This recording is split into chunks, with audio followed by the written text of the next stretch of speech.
Hi, my name is Dr. Kim McCoy. I'm a holistic chiropractor and certified addictionologist in San Francisco, and these are some of the ways to spot cocaine use.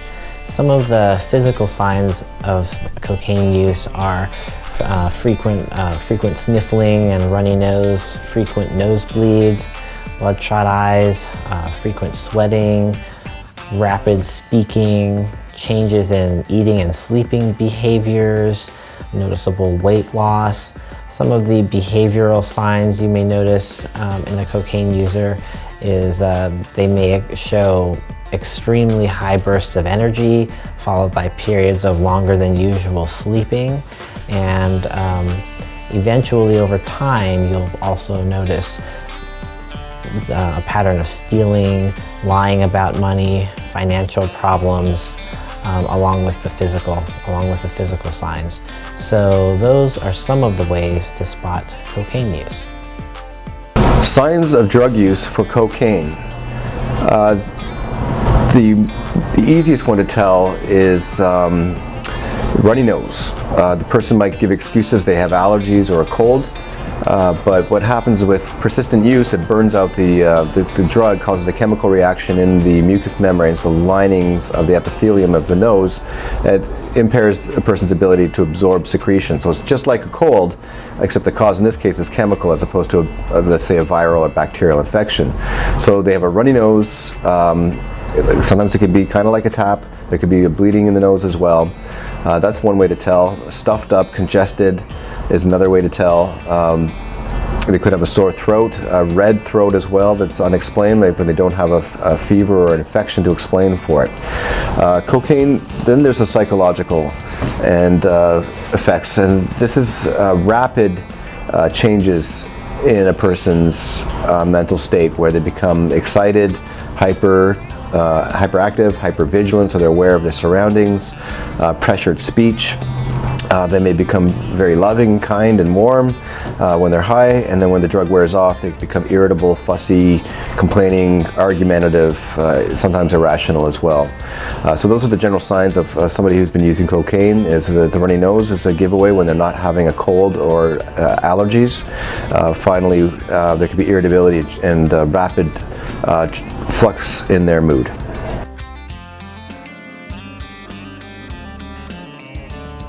Signs of cocaine use. If you see somebody who has a whitish powdery substance around or inside their nasal cavity, also somebody who is playing a lot with their nose, wiping it, runny nose, somebody who has dilated pupils, which means the pupils of their eyes get a lot bigger, and somebody who is very jittery and has increased energy. Those are some of the signs that somebody is using cocaine. I'm Dr. J.W. Morrison, theologist, Central Coast, New South Wales, Australia.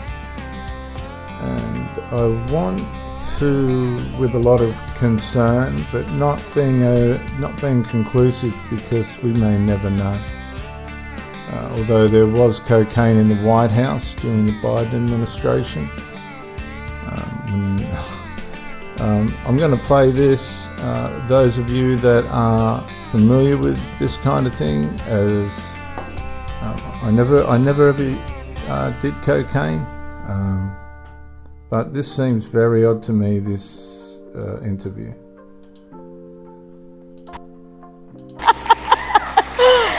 And so it's remember, I'm a prosecutor. I have focused on that.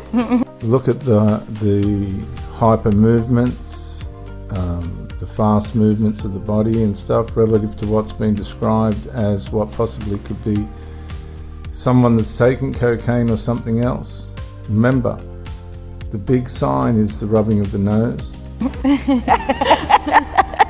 I mean, in a nutshell. Yeah. And it was the assessor at the time. Can you perform some marriages? We need more people. And every nook and cranny of City Hall. Important is that we also appreciate the nuance. You know, there's a lot to do. There's a lot more to do. Who's over the age of 18 as though they're an adult. You know, because it was doubling it, right? Right, where poor people sit in jail and people who have money get out. See the head rattling? There is no difference between any of the kids, our kids, and those kids who are otherwise in the system. No, she doesn't seem right, and she looks like she's coming down a little bit there. She's coming down. Look at those eyes. Man, this woman is completely rang out that she is not coping. So, for example, not to sell you a bag of you-know-what, but it was difficult to do. It was, in large part, we've got big signs, Dreamers Welcome Here. I've got the rainbow flag, and they were like, why are you putting the rainbow flag? I had to get permission, but I got it. Whatever. The rainbow flag's got to do with transgender.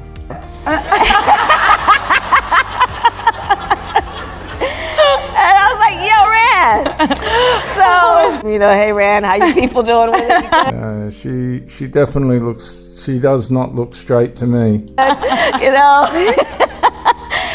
I've taught him how to chop the onions. Oh, honey, baby, what happened? I'll take care of you. They are in California now, but New Jersey is very much in them.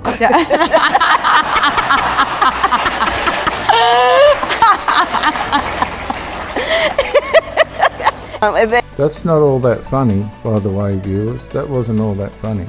And, and they're originally from Brooklyn. 14, okay, so the 15. first time I meet my mother-in-law, she looks at me, she puts my face in her hand. So it's Barb and Mike, my father-in-law's Mike. She puts my face in her hand. She looks at me and she says, oh, look at you. You're prettier than you're on television. Mike, look at her. No.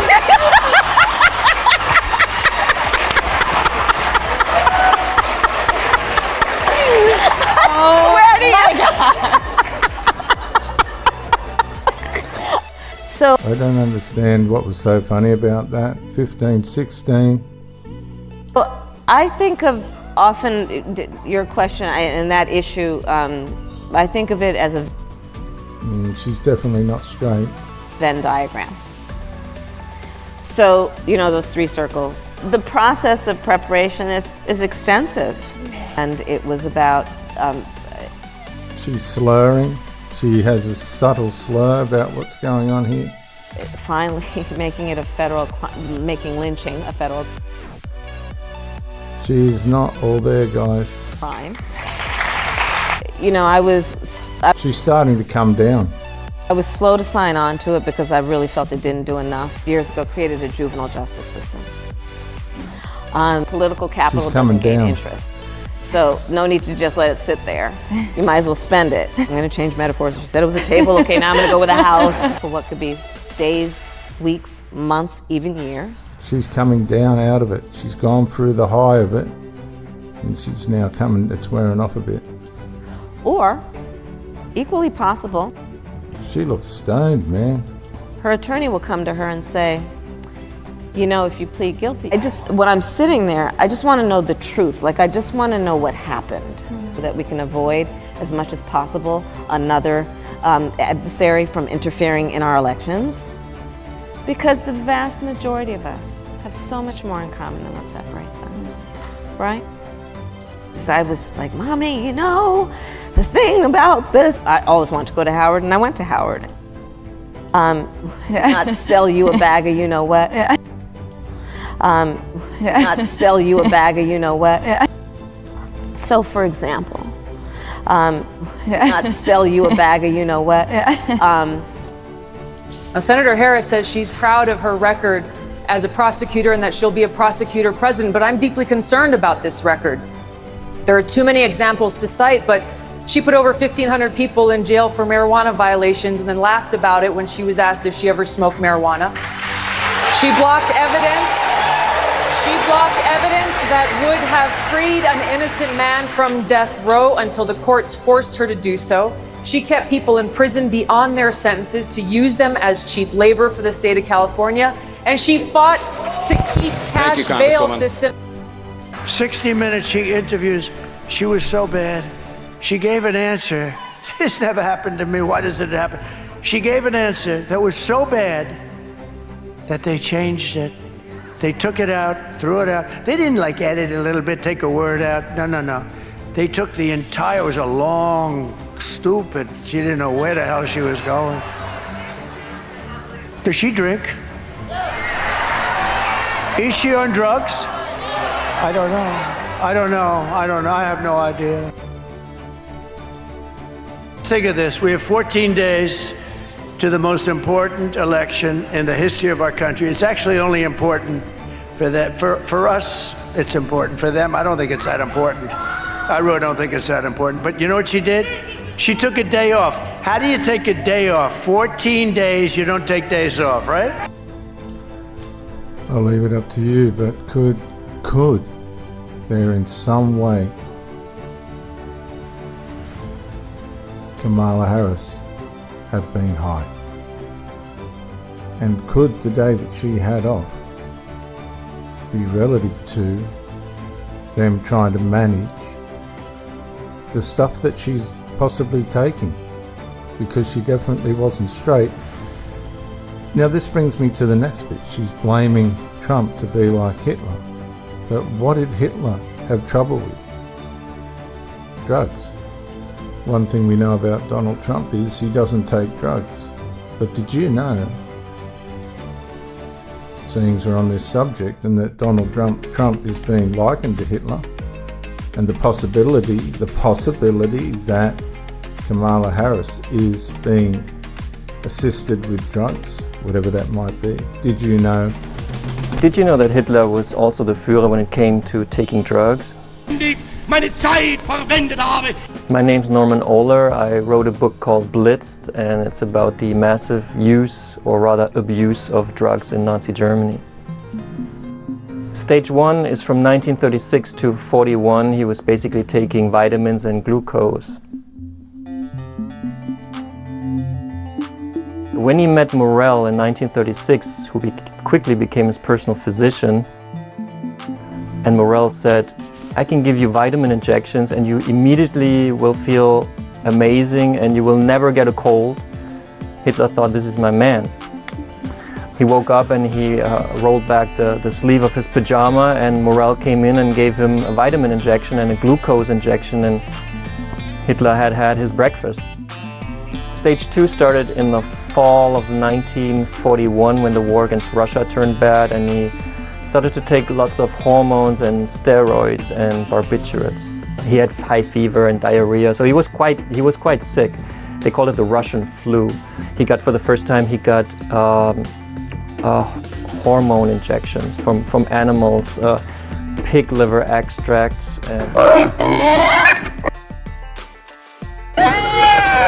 And it actually worked. He was back in the briefing the next day. And I mean, today we would say these are doping agents. Stage 3 started in the summer of 1943, and it is when he was turning to very hard drugs.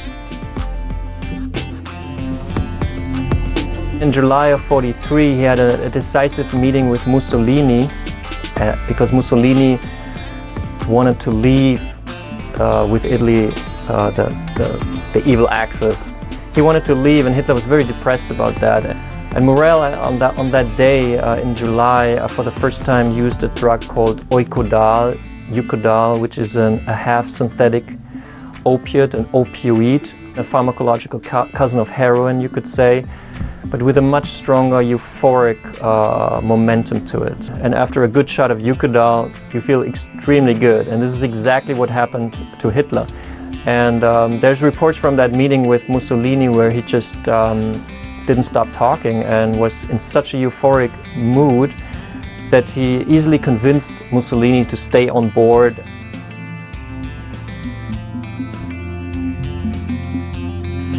Hitler takes cocaine on over 50 occasions, and not a soft dosage of cocaine. I mean, this is pure stuff that the SS delivered.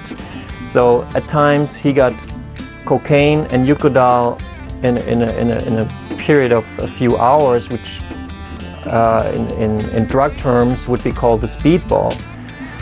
He used the drugs to keep his convictions that he formed when he wasn't already on drugs.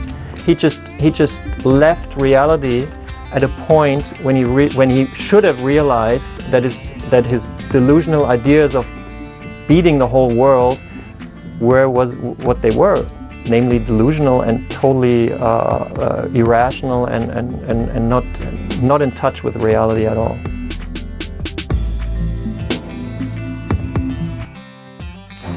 The perfect German soldier is one that never has to eat, never has to sleep, and always makes the right decisions. In health risks, in Ranke's own words, relaxing on the day of fighting can decide the battle. Hitler had been experiencing abdominal and digestive issues. Per his personal physician, Theo Morell, he began taking hormone injections for pain. To keep the Führer alert and fresh for his daily meetings, Morell started sneaking more and more insidious substances into Hitler's daily hormone injections, over time growing the concoction to over 80 different substances. An important meeting with Mussolini was scheduled for 1943 to discuss Italy switching sides in the war. The night before, Hitler's stomach pains and anxiety reached a new level, and Morell's normal injections weren't doing the trick. Morell had a medication he knew might work to quell Hitler's violent spastic constipation and pain. The drug was called Eukodal, an opioid painkiller made from oxycodone. Morell knew Hitler's chances of becoming addicted and dependent on the drug were high, but decided to take the risk and save the next day's meeting, administering another dose right before it started. Hitler was apparently in such good spirits and giddy with enthusiasm that Mussolini barely got a word in and wasn't able to withdraw Italy's support for Germany. On July 20th, 1944, a group of German conspirators unsuccessfully attempted to assassinate Hitler and prominent SS officers with a briefcase bomb. The explosion from this failed coup left Hitler almost deaf, and as the Eukodal wore off, his whole body ached. Because his eardrums were ruptured, an ear, nose, and throat specialist was called. At the time, cocaine was the best local anesthesia available, so nose and throat dabs of the drug were administered. Hitler was now addicted to Pervidin, Eukodal, and cocaine, among the slush of other concoctions Morell was injecting. Medical historians have now diagnosed Hitler as suffering from Parkinson's disease. All the drugs couldn't have helped. The 150 tablets and 8 to 10 injections every week quickly deteriorated his body. Hitler had to put his hands on his legs to make the shaking less visible when he was sitting down. In late 1944, the British bombing campaigns aimed at Germany's manufacturing sector destroyed much of Merck's facilities, greatly limiting the supply of Eukodal. Hitler was now in full withdrawal. Now his tooth enamel was decaying, his gums were drying up, and his ruinous teeth were falling out. His brain, irreversibly damaged by neurotoxins, was no longer receiving stimulation. He started digging into his yellow skin with a pair of golden tweezers with aggressive nervous movements to get rid of the bacteria. He was full on losing it. In early 1945, he saw his impending doom. He had now become what he despised, a man controlled by the substances he once condemned. This video. You know, the thing about this, I always wanted to go to Howard, and I went to Howard. And February of 2004, olives with cream cheese on dark rye. And so remember, I'm a prosecutor. I have focused on that. I mean, in a nutshell.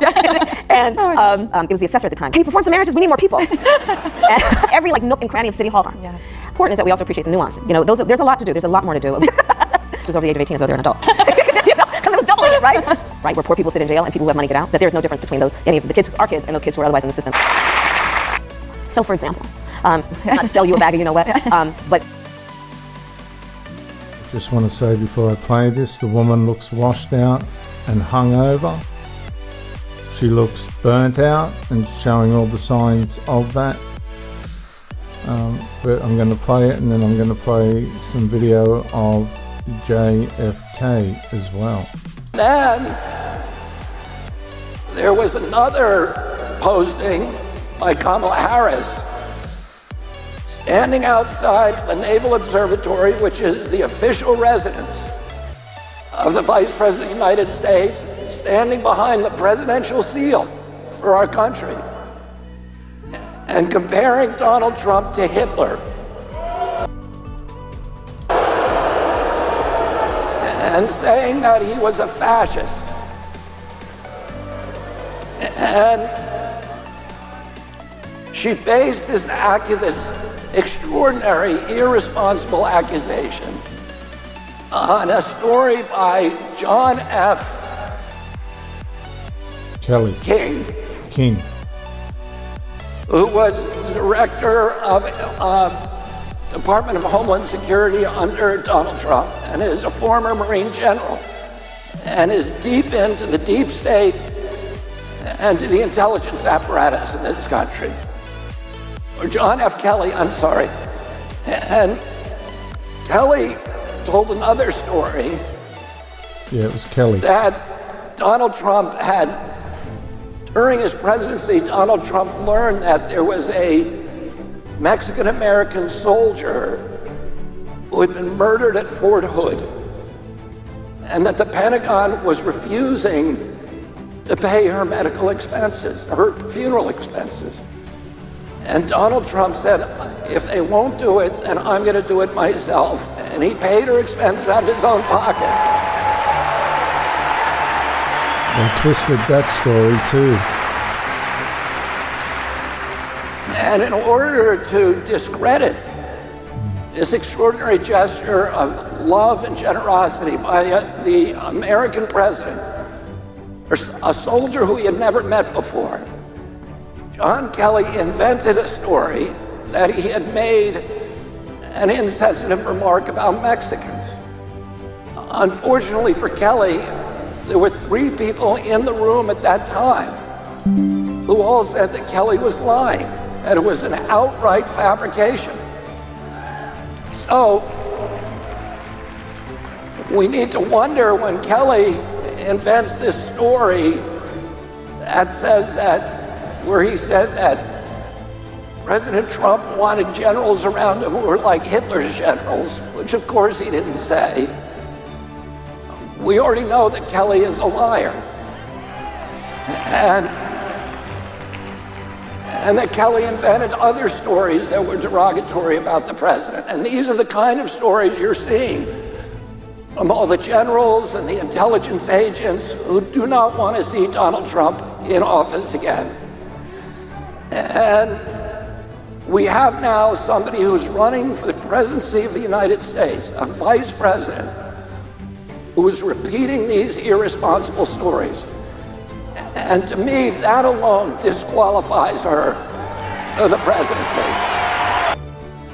So yesterday we learned that Donald Trump's former chief of staff, John Kelly, a retired 4-star general, confirmed that while Donald Trump was president, he said he wanted generals like Adolf Hitler had. Donald Trump said that because he does not want a military that is loyal to the United States Constitution. He wants a military that is loyal to him. He wants a military who will be loyal to him personally, one that will obey his orders even when he tells them to break the law or abandon their oath to the Constitution.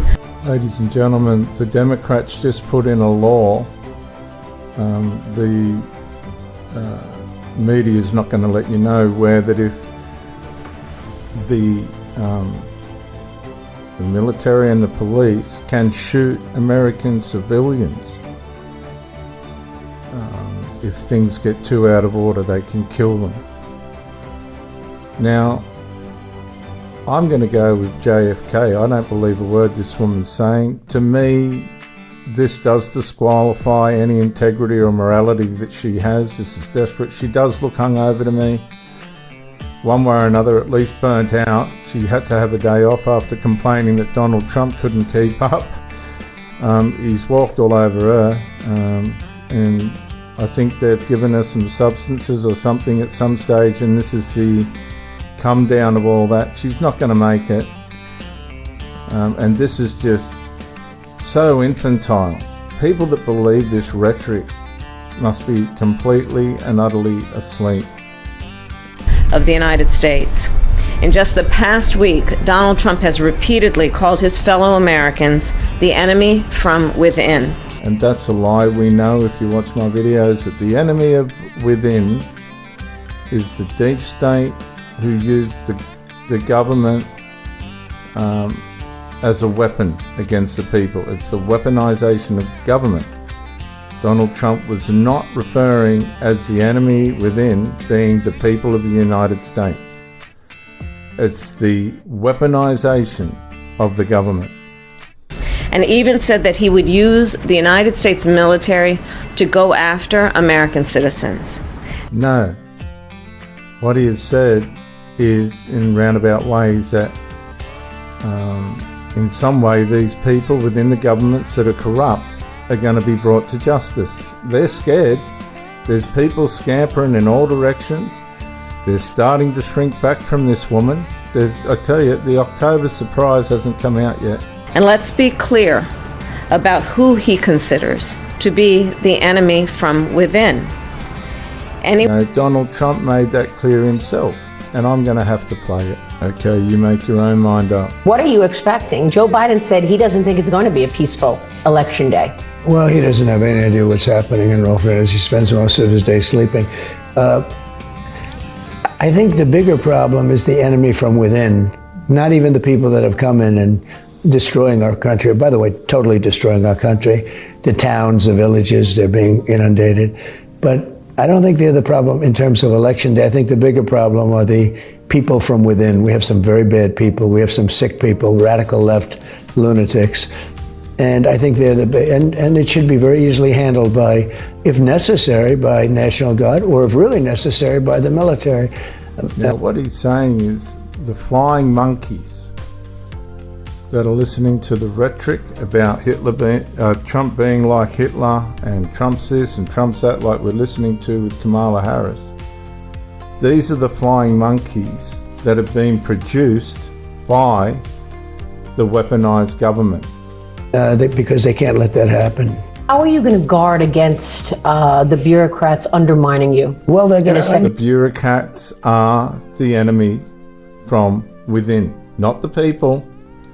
And Kamala Harris is completely lost her way. She's completely demonized. Well, I always say, so we have two enemies. We have the outside enemy, and then we have the enemy from within. And the enemy from within, in my opinion, is more dangerous than China, Russia, and all these countries, because if you have a smart president, he can handle them pretty easily. I got along great with all, I handled them.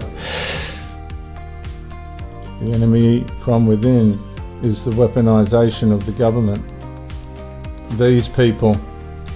Anyone who refuses to bend a knee or dares to criticize him would qualify, in his mind, as the enemy within. This is so far-fetched. It's like a science fiction book.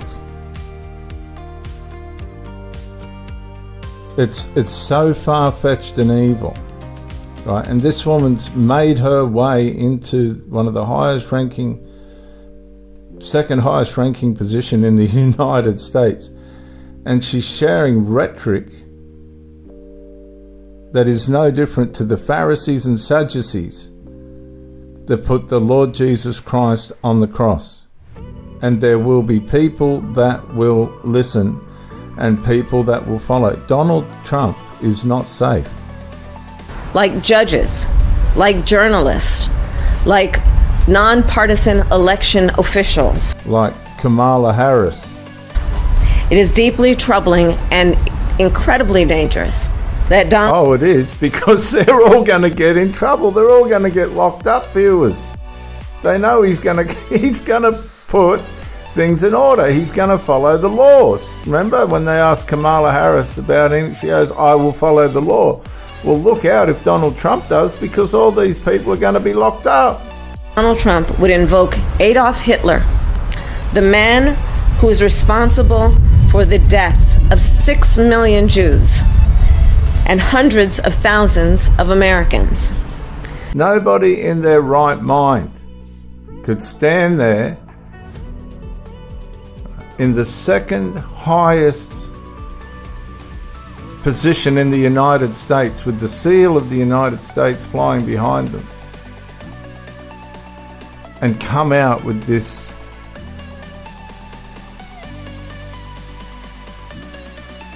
evil rhetoric. It's just completely and utterly evil. She does look hungover or something. Something's not right. She doesn't look convincing. She doesn't look like she's believing what she's saying herself. All of this is further evidence for the American people of who Donald Trump really is.